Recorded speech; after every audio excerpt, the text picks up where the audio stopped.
Today, the Below Average Joe's MMA show presents the weekend recap.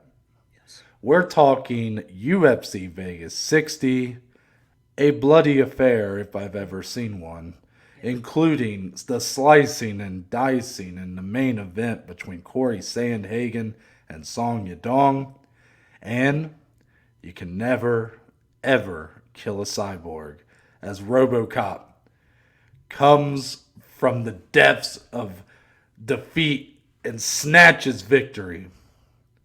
Also, we are talking another UFC veteran, former title challenger, signs with the PFL. All of this and more, and it all starts right now. There it is. Welcome back, everybody. Hello. Thank you for joining us. Episode 238. It's Monday, brand new week. The same two guys giving you that good to start your week off right. I'm Noah Baker. I'm one half of your hosting duo. The man to my right, coming from a remote location. Yes. He's off the grid, some would Very say. much. Dominic Salee, how are you doing, my friend? I love the shirt. I love the natural lighting. It really brings you out, man. It really just... Dominic's looking kind of hot. I'm not going to lie.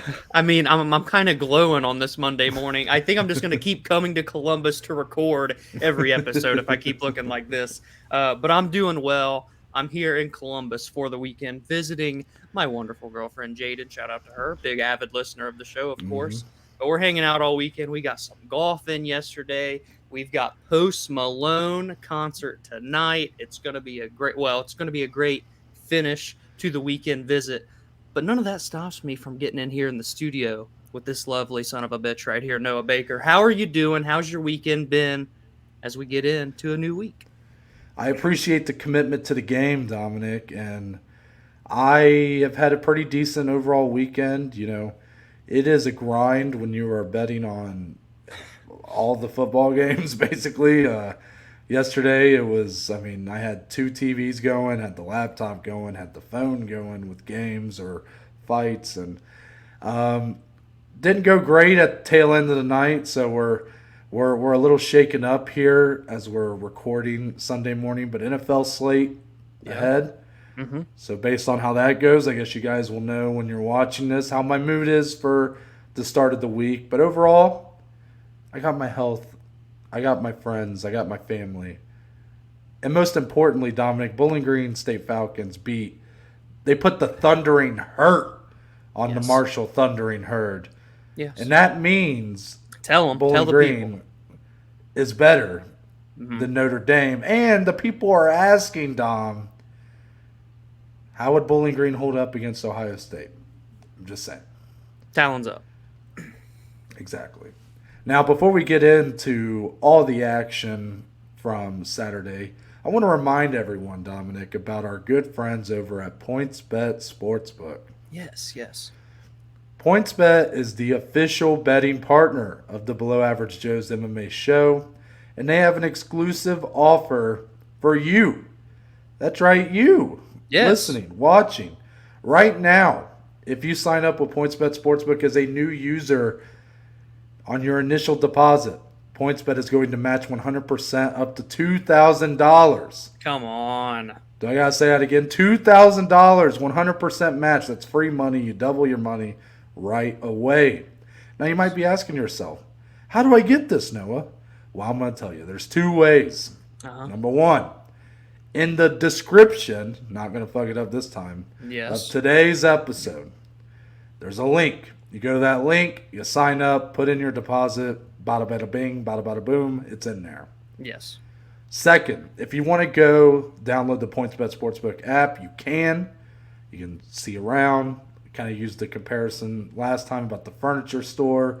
I'm going to use it again. I'm a big guy, right? I need some durable furniture. Yeah. You know, I'm renting furniture right now. I've already look at the bed frame behind me. Broken. Right. Yeah. Broken. So, if I had just went to PointsBet Sportsbook, felt around, see how I like the odds, see how I like everything on there, then I would know beforehand this is the place for me. So you can do that. You can sign up on the app, but you got to make sure to put in code MMA Joes. Yeah, one more time. That's MMA Joes at sign up. Put in your deposit. Bada bada bing, bada bada boom. It's there.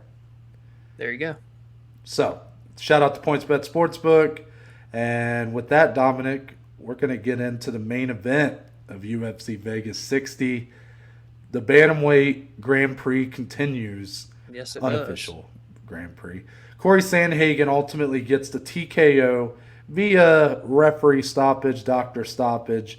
Round 4, 5 minutes in. Before round 5, essentially a nasty, nasty cut on the eyebrow. Song Yadong ends the fight. It was a bloody fight. It was a pretty grueling fight. But Cory Sandhagen ultimately comes out on top. Now, the result may be expected. Cory Sandhagen, pretty decent favorite for this fight. Me and you seem to be leaning his direction. But what did we learn from this fight, Dom, from both combatants? Yeah, so for Cory, he basically fought how we would expect a guy of his caliber to fight. It's his fight IQ. He's so intelligent. He pinpointed that cut on Song and went after it the entire rest of the fight from when it happened. But man, credit to Song Yadong. He looked so much better than what I expected him to do in this fight against someone as high level as Cory. This was by far and above the biggest jump that Song has had. And at only 24 years old, I was a bit worried, how's he going to look? His first time under the big lights, headlining a show against someone that's been there, done that, fought for an interim title, so on and so forth. And he held his all, man. I even scored round 1 for him. Noah told me that 2 judges had it tied going into the 5th, which is super fascinating. So, I mean, that tells you right there that Song was fighting a good fight. He was definitely landing the more, I was going to say the more impactful shots, but I can't necessarily say that because of the elbows that cut open Song. But he was landing big, powerful shots that did have an impact on Cory. It made Cory a little bit more weary on how he was going to engage on the feet and whatnot. A very smart fight from Song. His takedown defense was perfect. I think 7 of 7 on takedown defense. Ooh, I just choked there. Takedown defense. So it was as many takeaways as there are for Cory. There's more for me from Song because we had never seen him in that situation before. Yeah, I was going to say, I think we learned more about Song Yadong than Cory Sandhagen. It's not a knock on Cory Sandhagen, but we know he's that damn good, and he showed he is still that damn good. And he's always proven to be a durable fighter. He's a lethal fighter on the feet. All that proved true here. But for Song Yadong, I question how his composure might look, not due to anything I had seen from him, but just due to his youth. He's only 24 years old. He's the same age as me. And we're both. And me. Yeah. Think for a second. Where are we at? Okay, yeah. So he's the same age as us, Dominic, and this is only his second ever 5-round fight in his entire MMA career. His first in the big show to UFC. And he's going up against a former title challenger, a guy who people have said is a future champion. It's quite a leap from, fighting a diminished version of Marlon Moraes or someone like that, or even like a Kyler Phillips or anybody. This is quite a leap up, even though those are good guys. Those are good tests, for your first 5-round fight to be against a really proven top guy in this division. And like you just pointed out, tied going into the 5th round basically on 2 of the 3 judges' scorecards. I tended to think Cory was ultimately winning the fight based off just the eye test. I wasn't really scoring it like I normally do, but just too much going on. A lot of football going on. But I was, it had my focus, had my attention. It just felt like it was ultimately winning the fight. But Song early was definitely getting the better of those exchanges. I don't really have any negative takeaways for him here. I really think that this was a learning experience for sure.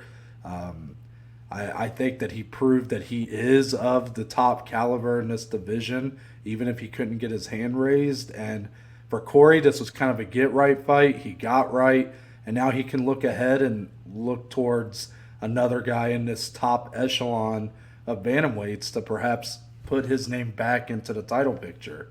And I mean, I guess that could be a way to transition, unless you have anything else to say about the fight itself. No, I say we do transition because one of those possible outcomes was sitting there watching cage side last night. Yeah, that's the fight, right? I mean, Yeah. that's got to be the fight. Is Cory Sandhagen versus Marlon Vera? Yeah. That's the fight to make. That is such a just fantastic main event level fight for like one of these fight night shows. Please, let's not do it in the Apex, right? Can we do it like with a crowd and stuff? Like that would be great. And I just think I wouldn't mind if Marlon Vera even got a title fight outright at this point. I thought he's been the biggest winner in this unofficial bantamweight tournament, just with the nasty knockout he had on Dominic Cruz, a Yeah. guy who had never really been finished like that. And I understand though that Marlon Vera probably needs one more. Cory Sandhagen, I think with one more would have earned his right back into the title picture. So it seems like a match made in heaven to me. Yeah, it really is the perfect fight. Let's not make it too hard. Like Noah said, at UFC, it's right there in front of you. Let's take this opportunity. It's super high level stuff too. I mean, I feel like every fight that Corey's in is high level MMA, but then you look at how Cheeto's looked lately, and you can say the same for him. That's such a interesting matchup, and that's the thing with bantamweight right now, and that is why we think it's the best division in the UFC. Every matchup that you can make amongst these top 10, even top 15, really, are all so fascinating, Noah, and they all have these storylines that are main event worthy. So, yes, Marlon Vera, Cory Sandhagen, 5 rounds, please and thank you. Yeah. Do you have any thoughts on maybe what could be next for Song Yadong? I really don't. I mean, it's a tough place, right? Because he's ranked 10th. He's kind of that last guy Yeah. looking in. And I think this performance is worthy of pushing him again into that top 10 territory. Let him fight someone in the top 10. But not always how it works. He lost weight. Maybe he has to go backwards and fight someone kind of looking to push in from 11 through 15. What are your thoughts? Yeah, I mean, I didn't necessarily come into today with any matchups, but he does deserve to still obviously fight rank competition. Even if it's still another top 10, you're not going to hear me complain. I mean, at the end of the day, look what the guy fought through with a gash bigger than the size of Alaska all above his eye. I mean, he didn't let it, bother him at all essentially. So I think he deserves top 10 again. If not, someone 11 through 15, dare I say a Ricky Simone. I mean, I don't know. No, I'm just here for the good times, That's the a good great. vibes. That's a great fight. But Yeah. yeah, the future's bright for Song again. 24 years old, and to do that with Cory, it's impressive. I almost prefer him taking that step back. I know for some people they'd be like, no, like he proved it. Let him fight someone, another guy, another shark in this tank. Yeah. But he's so young Oh and yeah. still developing. I don't want to fall into not that he would necessarily be in the same vein, but there was a time where like Edmund Shabazian was in this kind of position, right? Yeah. Yeah. And you just kept giving him those really tough matchups at the top level, and then he loses like 3 or 4 in a row, and all of a sudden he's not even ranked anymore. It's just I don't want Song Yadong with him being so young and having so much time ahead to be just immediately put into these really tough fights that he's ultimately going to be favored to lose in most of these matchups. I think a fight with Ricky Simon would be great. Ricky's deserving of that kind of top 10 caliber. That's a tough fight for him, but also one where a lot of people might underestimate Ricky too, because we saw how he looked against Jack Shore, and he's really coming into his own right now. So I think that would be a great matchup for sure. Absolutely. So we got more on this card to come, but we got to talk about a couple of tidbits. Here we go. And I alluded to it in the intro. The PFL has once again signed another UFC veteran, another former title challenger. They're making moves right now. It started, of course, with Shane Burgos, who Dominic, me and you had glowing reviews for that transaction. We thought that Yep. was a great move for the PFL, obviously. We thought for Shane Burgos it was the right move. And then they signed Thiago Santos, who has had a bit of he's kind of struggled in the later part, basically the post John Jones fight, coming back from that really severe knee injury. he's not been the same fighter. But then you look at him against Jamal Hill, and he shows he's still got some life left. Yep. I think we both were pretty positive on that one for both sides. Yep. Now, the PFL has signed former bantamweight title challenger Marlon Moraes, who had announced his retirement, of course, after his last loss to Song Yadong. He is going to be competing in their featherweight division, it looks like, which is the same division, of course, Shane Burgos has been brought in. So, Dominic, we were very positive on those previous two. I want to get your quick thoughts. Not quick. We can. I want to talk about this, but like, what are your thoughts when this news hits your ear? Like, is this a positive move for both sides? Is one side maybe getting more out of this than the other, or is this just a bad move all around? Yeah, I'm not big on this one. They really hit 2 for 2. Now they're 2 for 3. Yeah, they signed another big name. That's great. He'll add some more eyes to their company. I understand that standpoint. But let's make it very clear. Marlon Moraes is a bantamweight, and he's not a big bantamweight. No. But you're telling me he's going to come back after losing 4 straight fights via KO TKO, after retiring from the sport thinking he was hanging him up, and then go to the PFL and fight at 145 pounds with the likes of potentially someone like Shane Burgos? Not the move. Not the move. I don't like when people come out of retirement so quickly. I mean, he barely had time to let it simmer. You know what I mean? Like, he wanted right back in, and I don't know if that's the right move, especially with the losses that he's been, counting up here, adding to his resume. I don't know how this is going to turn out. This could potentially, and maybe this will backfire and shock the world. You never know. But this could be down the path of how, something like Anthony Pettis has gone, something like how, Fabricio is not a good comparison, but just this is one of those where it could be one of those signings that, seem all nice for the company, but they don't pay off in the long run. This is one of those that I think could happen. Yeah, I wish I could be more positive on it. I'm going to start from Marlon Moraes' standpoint. Don't like it. Don't like it much. Now, if he's going to continue fighting, if that's the direction he wants to take, I would rather him go here than, let's say, take another fight in the UFC. I think Fair. That chapter's kind of done, written in stone. I will say this transaction feels like it has Ali Abdelaziz's fingers all over it. His fingerprints just all on it. He is, of course, the manager of Marlon Moraes. Ali, before kind of becoming literally the overlord of MMA managing, he was one of the top guys when it was the World Series of Fighting. He was like the matchmaker or whatever when it was the World Series of Fighting.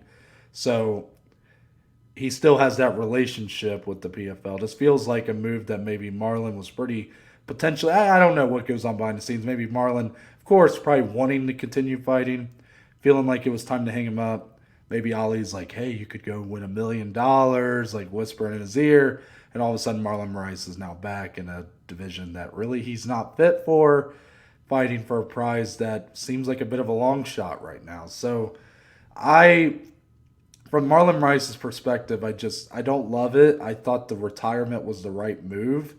Again, who am I to tell someone when it's time to retire? But 4 straight finished losses, he just seemed to be not that guy anymore. Not the guy who was nearly winning the bantamweight title against Henry Cejudo before ultimately being finished in that fight.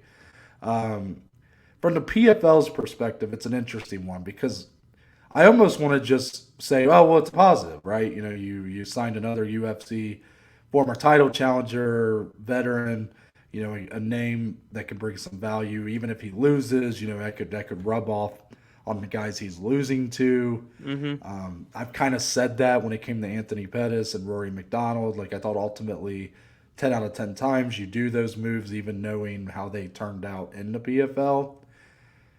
But, and I want to tread lightly on this one because I don't know if we're to that point yet, but Dominic, I think the PFL could be straying a little too close to the sun that formerly, do you remember when I first really started getting into MMA and, at first it was all about the UFC, right? And all I would ever hear about Bellator was that they were where all the washed up UFC fighters went. Yeah. Guys like Yeah. Rampage Jackson, Chael Sonnen, Tito Ortiz, these guys Vanderlei Silva, guys who really had nothing left but were still wanting to continue fighting big names. Like Bellator really gained a reputation of being like the retirement home almost of the UFC.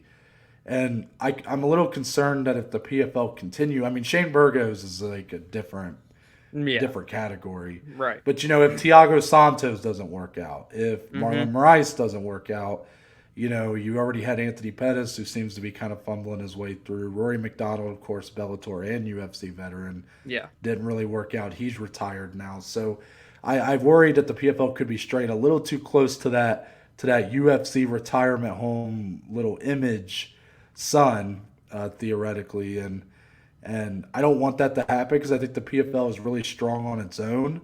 I don't think they necessarily need to make moves like this. Like this one feels a little bit like they didn't need to do this, but they're just kind of like wanting to add more talent, and he's a guy with the name.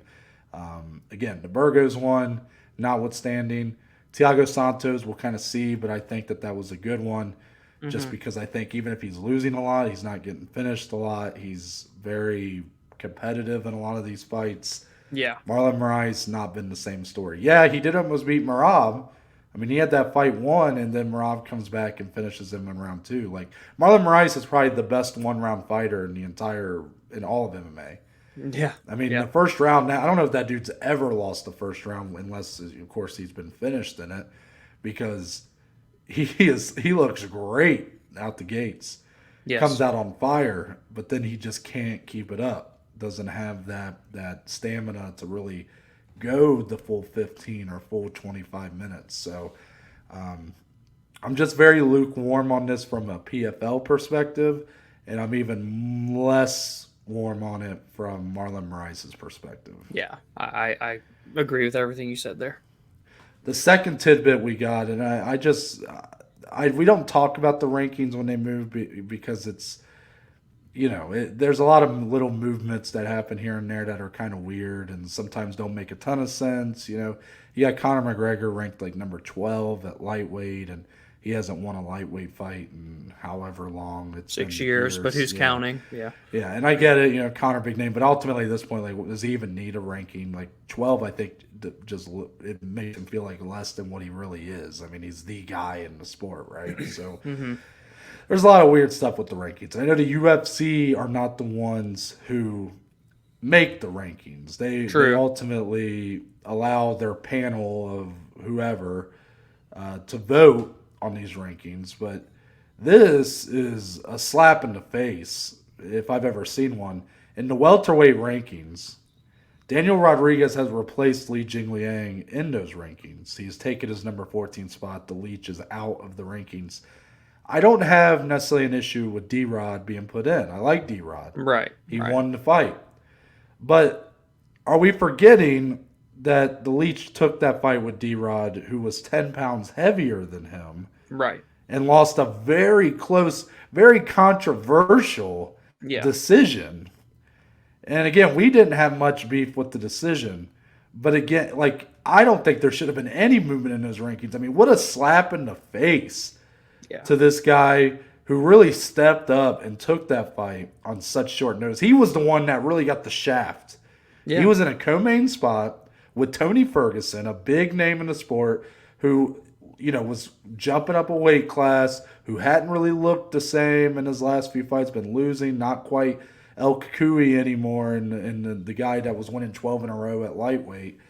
He had a big opportunity there to really make a name for himself and really, he was doing all the right things. He's buying the nice suit for the press conference and all this stuff. We already talked about all this. Yeah. Then all the madness happens. He's the one that gets booted down to your feature bout against D-Rod. Okay, still a great fight, but he has to take it with a guy 10 pounds heavier. Yep.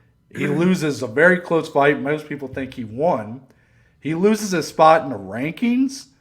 I mean, I may not be able to blame the UFC for the actual move itself since it's kind of out of their hands, but I can fault them for whoever they are having vote on these rankings, because this is like a complete slap in the face for a guy who really stepped up and helped save your card just a week ago. Yeah, it's a shame. The biggest loser of all of UFC 279 Fight Week continues to be Li Jingliang, and none of it to his own doing. It really is just sad what he's going through right now, and I hope he just gets a big opportunity in his next fight.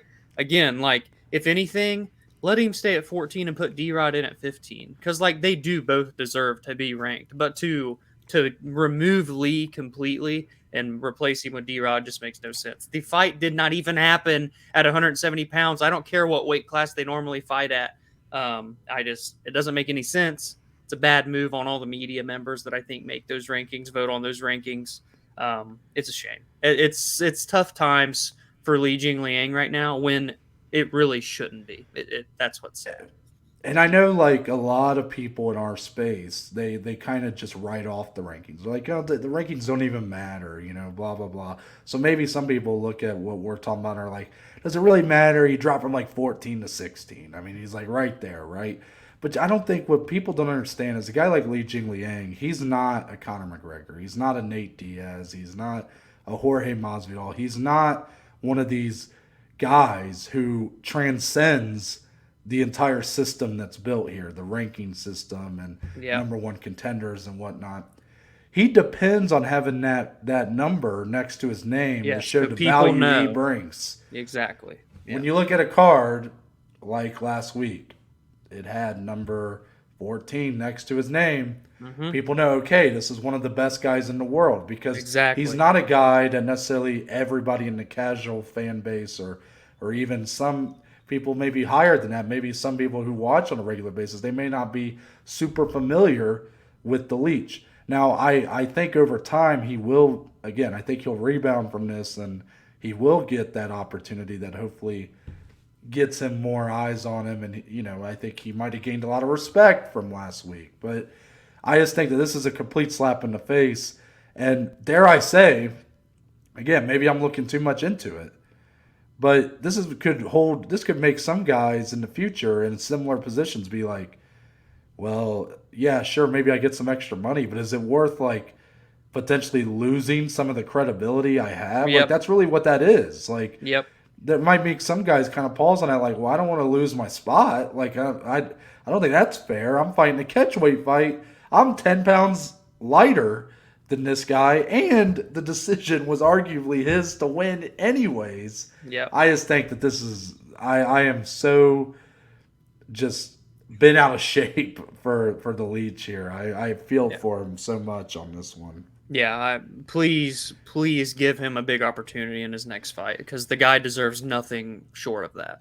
And I hate to even like harp on it because D-Rod gets the spot, who I really like. Yeah. And he does feel like a top 15 fighter. Now, do you put him at 15 and Michel Pereira drops out? It's like, Michel Pereira feels like a guy right there too. But I just think that, like, look, D-Rod's right there. He's been in the top 15 before.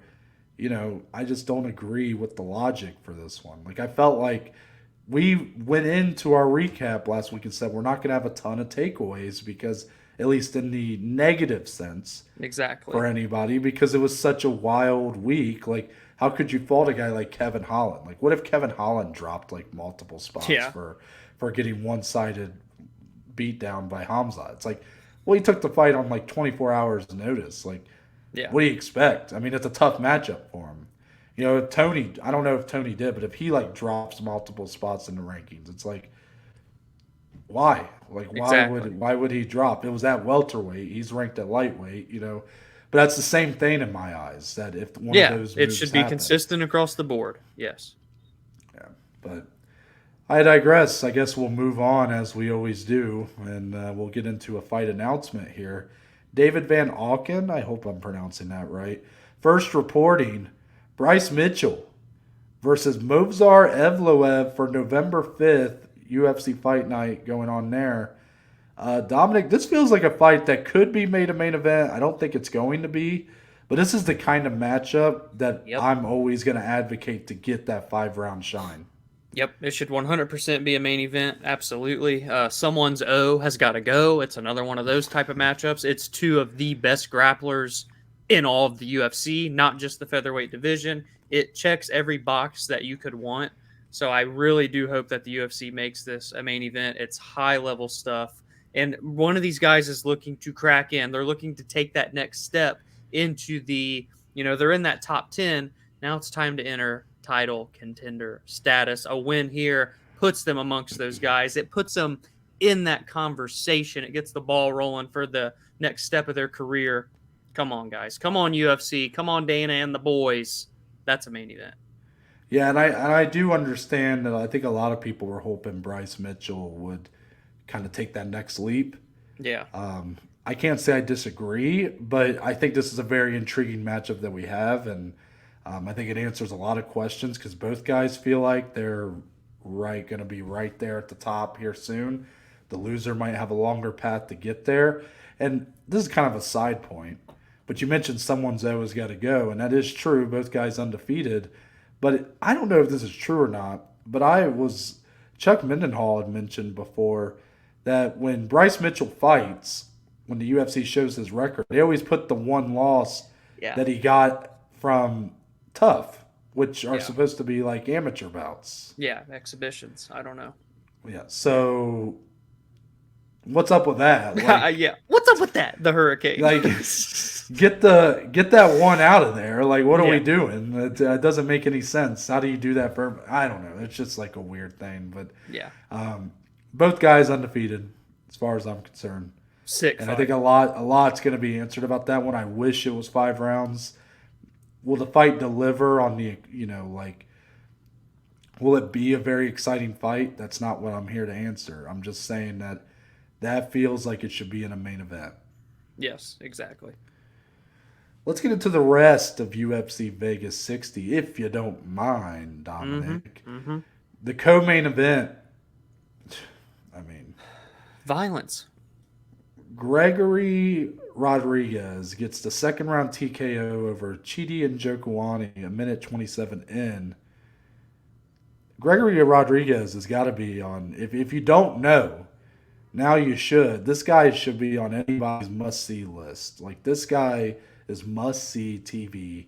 He is delivering just banger after banger. He seems to always pull victory from the jaws of defeat, if not just run through his opponents outright like he did with the Cuban Missile Crisis last time out.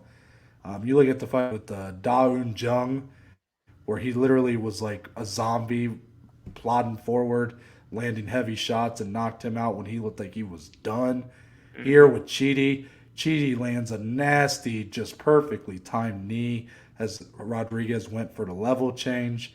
Really had him on skates for a minute, opened up just one of the nastiest cuts above the nose in between the eyebrows that I've ever seen. And then Gregory, on borrowed time, mind you, I mean, they nearly stopped that fight due to the cut in between rounds 1 and 2. The doctor tells, was it Herb Dean, I think that was the... Herb was main event, but Mark Smith was this one. Thank you. Okay, Mark Smith was the referee for this one, and he tells him, like, hey, keep a close eye on it. Like, if it gets any worse, jump in. And you see Mark Smith just eyeing it the whole time. Yes. He's watching it like a hawk. And then Gregory goes in there and really put on Chidi in round 2. What a performance. What a fight. Just a really fun fight to watch. I mean, amazing scrap between these two. I didn't expect anything less. Yeah. I do think for Chidi, this might raise a question on kind of how he holds up after round 1. He looked like an absolute stud in the first round of this fight. In his 2 previous fights, he looked like a stud when he got the first round finish. But this is a guy who there is some tape on him at a high level. I mean, this is a guy who's main evented Bellator cards before. Yep. And Dominic, kind of the reason I even put the bet on Gregory Rodrigues, Dominic had put the stat out there that I didn't know going in. Chidi has now got, 8 losses, and all of them are via finish? 7 out of 8. So 7 out of 8 via finish. So I do think that's going to raise a question moving forward on how he holds up over minutes. If he can't get that quick finish, can he really hold up and put together a complete performance? Yeah, those are all great takeaways. And truthfully, like in terms of the fight, Noah kind of checked all the boxes, but if you didn't see this fight, you need to go see it. And if you didn't see the cut, I don't know how your stomachs are, but this cut was so bad in the like aftermath when they were trying to stitch him up. People's Twitter accounts were getting blocked, Noah. People's tweets were getting taken down. That's how disgusting the picture was. I'm not going to go into detail. If you find it, Godspeed. Go find it and take a look. But it was, I mean, the fact that he won this fight, especially when you look at that picture, is mind-boggling. Yeah, it's on Dana White's Instagram stories if anybody wants to go check it out. And the after photo, like looking like a brand new man coming out of like that $1 million with all the bucks. stitched up. Yeah, so great fight. Really recommend anybody check it out. Didn't expect anything less. These two delivered in the co-main spot. Bicho Pyfer.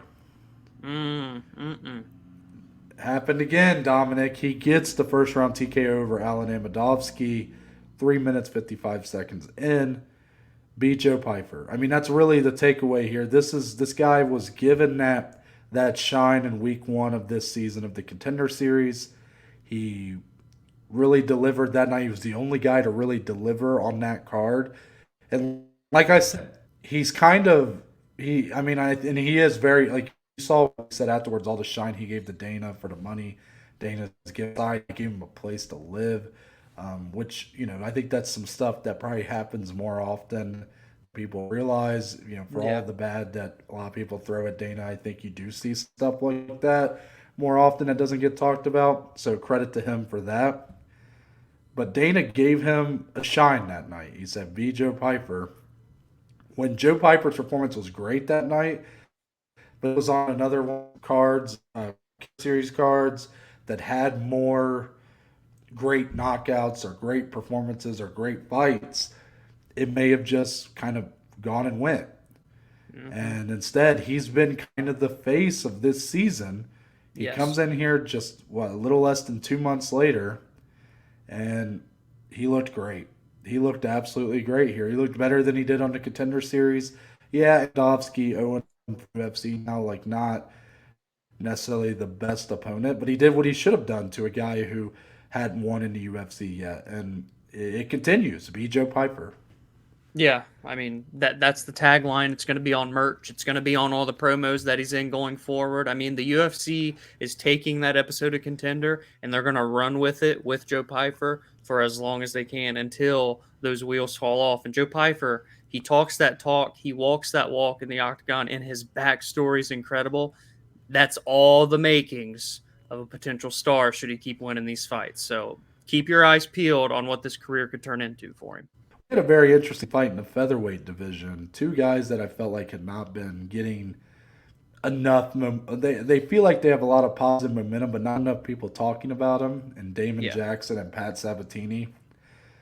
We thought we might get some really interesting grappling exchange. Instead, Jackson said he's got hands too. Not just hands, but he's got feet. He's got that kick. The first, what would you call it? The T kick or whatever right to the face. Just had Pat Sabatini all out of sorts. Gets a quick first round, 1 minute 9 second TKO.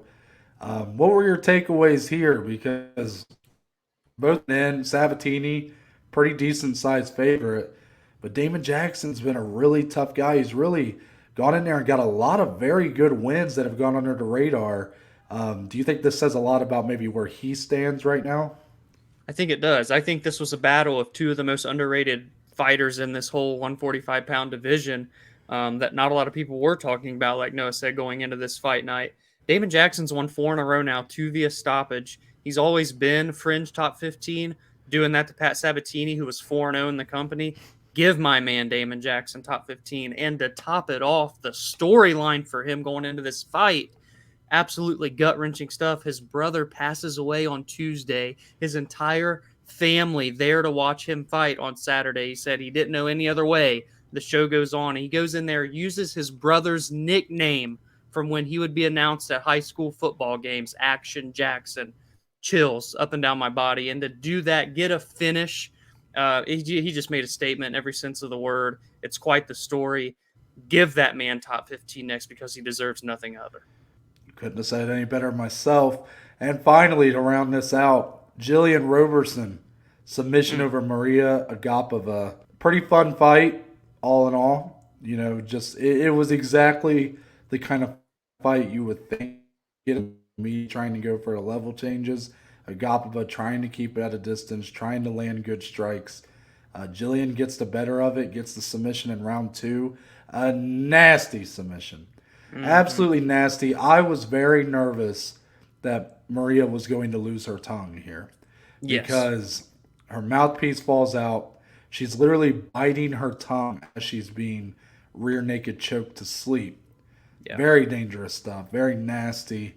She doesn't, thankfully, lose her tongue, but she get the loss here. Another big submission for Jillian. Yeah, I mean, Jillian's got 6 now in the UFC. I think she just continues to extend her record for most women's submissions in the company's history. Still only 27 years old. I'm still waiting for her to round out her skill set more to see if she can actually take a next step in the division. But what she has now has shown clear that she can still get the job done more nights than not. So we'll see what comes in the future for her. And for Maria Agapova, someone that had a lot of hype coming into her UFC career, has not quite lived up to it since. We'll see what happens for her in the future as well. She won at one point had closed at a minus 1,600 favorite for one of her fights. That was, of course, the infamous Shayna Dobson fight where Shayna Yeah. cashed as one of the biggest underdogs in UFC history. It's kind of Yes. crazy to see where Agapova's career has gone since.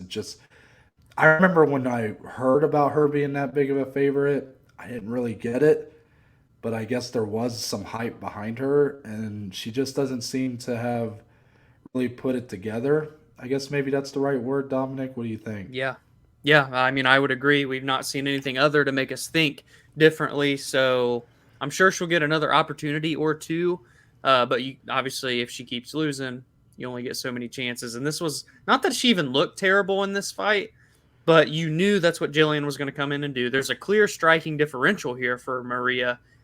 Didn't capitalize on it, and then that submission was just one of the scariest ones of the year that you've seen. You don't see many things that are like scary. There's a lot of nasty, brutal, bloody stuff that happens, but this one genuinely was like scary, kind of like it was like Davison submitting Benavidez. That gave me those type of vibes, the way that it kind of went down. Yeah, It was weird. yeah. I couldn't believe how long she like. I don't know if she Yeah. was out the whole time, but she almost looked like she was still with it, but wasn't even fighting the hands. I was like, just go out. I'm like, please, just go out because Yes. you're obviously not going to tap, and you're literally about to bite your tongue off. I'm like, please, like this could get bad, and yeah, you're right, very scary. Just yeah. Hmm.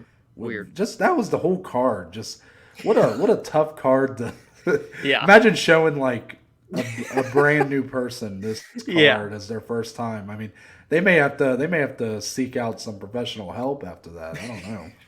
No kidding. Let's get into the below average bet slip, Dominic, and I want to remind everyone you can see these picks in advance. We post them on our below average Joe's Twitter at the Bajma, the BAJ MMA. Usually posted on Friday, if not Saturday before the fights. And then, of course, we recap them here. So, Dominic, another positive week for the bet slip. We're finally kind of on a groove here. That's 3 weeks in a row. We are at that, we're kind of above that line, that zero. We had a tough run there at the tail end of the summer. Feels like the fall, some stuff's coming together. Yeah. Anything that stuck out to you from the bet slip this week? I mean, guys, this one was big for Noah. He kept us in the positive this week. I don't necessarily regret any plays here. I mean, Giles Kosey was a bit of a snoozer going in, though. They had combined for like 4 total decisions ever, but that fight was just bad. So that's a shame. And honestly, though, I do have a regret. I have to talk about my regrets because I don't usually have them too often. So when I do, I got to give some transparency here with the audience. I went out on a limb. I bought in on the hype, the Contender Series hype, the shiny undefeated record, the big minus 300 money line. Daniel Zellhuber also went out and laid an egg in his fight against Trey Ogden. He looked good when he let it go, but Noah, he just never did quite let it go. And the fact that I parlayed him with a given, it felt like, with Joe Pyfer by finish, makes it hurt even more so. But we live, we learn. We get a week off next week also for UFC betting, but other than that, It's positive for the bet slip. That's all that matters. It's all that matters, Dominic. There have been, if you have kept track like I have of our individual year to date standings, there have been plenty of weeks where Dominic has carried the bet slip. So I am simply returning the favor. And Right. Right. I guess for me, like, nothing that I really regret here. I mean, the Bill Algeo money line. I said if Andre Fili was the underdog, I probably would have put it on him. I felt like it was just such an even fight.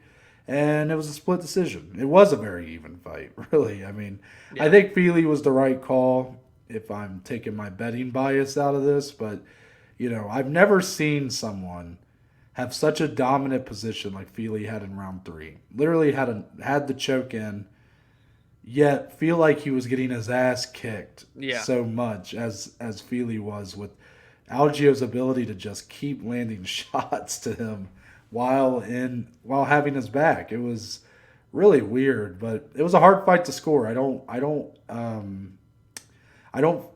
envy the judge's position there. So I think ultimately the right guy won, but unfortunately it was to the detriment of the bet slip. And then the Sandhagen Yadong to go to distance. That was originally a 2-leg parlay that I had, along with Aspen Ladd and who was she fighting? Sarah McMahon. Sarah McMahon. I had that fight to go to distance as well. I still think this was the right call. Sandhagen Yadong go to distance. Ultimately gets kiboshed due to the doctor stoppage, referee stoppage, whatever, due to the cut. It was the right call to stop it, I would say. It was a really nasty cut. It was swollen up pretty bad. But I felt like that fight would have went 5 rounds if they let it continue. Seemed like that was what was going to happen. So I feel like it was the right call. Just, you can't really account for a cut to stop a fight. It happens. But Exactly. I guess we will take that time now, Dominic, to kind of address Aspen Ladd. We could have done this in the rest, but I figured, talk about the bet slip. She was one of my bets here. So Aspen Ladd, unfortunately, misses weight again. Yeah. Weighed in at 138 pounds. This fight was, of course, at bantamweight, so 136 being the max. That is, I believe, 3 weight misses for her. And I'm pretty sure every time the fight has not actually happened. Yeah. So we talked about Aspen Ladd in the preview and kind of what your position was on her. I know you were very sort of 1 foot out the door, if not maybe even the second foot almost completely out as well at this point. If you're at the UFC, what do you do with Aspen Ladd, since she just seems to have zero ability at this point to make women's bantamweight? Yeah, I don't know if the future looks very bright for her, man. I mean, on one hand, the UFC's got to learn from their mistakes of booking her at 135. However, they don't really have a 145-pound division to book her at as an alternative. So I don't really know here. And then for Aspen, like, can you not take advantage of like going to a Bellator, going to a PFL that do have a featherweight, or for the PFL have a lightweight, like an actual filled out division? Because obviously the UFC doesn't, but she's not trying to like go to other avenues. Is it because she doesn't feel confident enough that she can do well at 145? So she's almost wanting to be a quote unquote weight bully at 135. Like, I don't quite know everything going on, but like, at one point, Aspen was winning all of her fights, finishing all of her fights at 135, not having as much controversy. But the last, 2-ish years, basically, it's been nothing but rocky roads for her, man. So I don't know what's going to happen next, but I'm not going to be surprised if we just straight up never see her fight again inside the UFC cage. I almost feel for I do feel for her in a way, and I know like some of our buddies, they're expecting like a rant here, and I don't know if I can quite do that, because I feel for her position. Because what's the alternative? Okay, you tell her to move up. What is there at women's featherweight? Right. There's nothing. I mean, Yeah. there's literally nothing. I mean, that's essentially like a career ender in of itself if you can't compete in any other division but women's featherweight. So the only alternative is for her to go elsewhere if she can. I mean, she's under contract, Yeah, so she true. has to be let go. And so the two choices are to continue if the UFC do not release her because of this. She continues fighting for the UFC at a division that's really not a division. And then once she's out of that contract, or if they do end up releasing her, you go to the PFL or Bellator and compete at either 145 or 155. That's it. That's the alternatives. It's not a great situation to be in. It's not. And I do feel for her, but she's not made this easy on herself, Dom, because she kind of keeps talking. She keeps putting her foot in her mouth with some of the comments she makes in the lead up. Like, yeah, you want to say the right things. Like she said coming into this week, I don't know what exactly the exact things that she said, but she had made some changes. The best she ever felt. Not going to have an issue making bantamweight anymore, blah, blah, blah. But then also she's like kind of talked some shit about people who get a nutritionist. Yeah, I saying, saw like, that. if you have to have a nutritionist to make the weight, you shouldn't be fighting at that weight and blah, blah, blah. And it's like, it's kind of hard to feel sorry for her at times when she kind of continues to talk like that. Because it's like, well, 3 times now. And not only that, but the fight still hasn't happened any of those 3 times. So these opponents of hers are missing out on paydays themselves. They are not getting a chance to fight to move ahead in her career. So it's not just a detriment to her career that she can't make weight. She's ultimately affecting everybody she's being put up against. So I'm sorry, Aspen Lad. You had a great run, but it's done at bantamweight. You cannot give her another opportunity here because I get it. Some people I know, like Charles Oliveira missed weight a lot back in his featherweight days, and they still gave him more fights. But at least, and I hate to even say an at least when someone's missing weight, most of these people who have had these histories of missing weight, the guy I'm so bad with names, and these are names that I should just roll off the tongue. John Lineker. I think him and Oliveira, I think, have the tie for the most weight misses in their UFC career. Yeah. But at least for what I believe the majority of those, they still competed. Right. And gave up a percentage of their purse to their opponent and whatnot. So, yes, it's still an unfair advantage. It's still like you need to make weight, blah, blah, blah. But she's not even fighting, and she's missing weight and just being taken off the card. Like, yeah. I mean, I think this is it. Like, this is a big crossroads for her career. Yeah. If the UFC decide to keep her around, you cannot do bantamweight anymore. You just can't. But it's kind of a career killer to just say you have to stick at women's featherweight. So hopefully she can. If I want to even throw a positive spin, I don't know how many fights she has left. I don't know if the UFC are going to keep her. If she gets a couple wins at women's featherweight, maybe they do decide to give her a title fight. I don't know. But things feel very dark right now for any fans of Aspen Ladd. Yeah, to say the least. So that's it for the bet slip, Dom. But there's only one way that we end the show around here, and that is with closing statements. Yes. The official part of the show where me and Dominic can talk about anything and everything, MMA related or not. So, Dominic, do you have any closing statements for this Monday edition? It's nothing crazy. It's no big food debates, no big food questions. I already said it at the beginning of the show, but tonight, of course, you're seeing or listening to this at the earliest of Monday. But Sunday night, I'm here in Columbus, seeing Post Malone. And, they say music gets you through tough times. People cling on to certain artists, stick with them. That's been me with him for many years now at this point. So it just feels like a big day for me. It's going to be very emotional for me in that arena. If I shed a tear, I'm not going to be surprised. But I'm just super excited, Noah, to just be there, live in the moment with a special someone by my side as well. And there's something like and even at events like at the UFC, when people all come together for like one common theme at a big event like that or a concert or whatever, it just feels really cool. So I'm super stoked tonight. It's going to be a big night for me. And that's all. Just something real light, nothing crazy, but had to mention it one more time.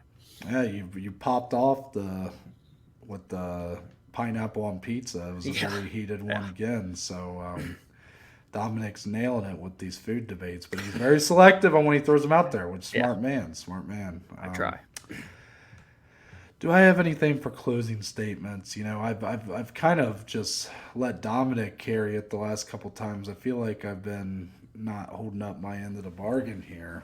I've been there before. Um, yeah, it's kind of tough. I'll do a little food thing here. Not a big one, not a big heated one. It's simply Something a light. question. Just a question. Yeah.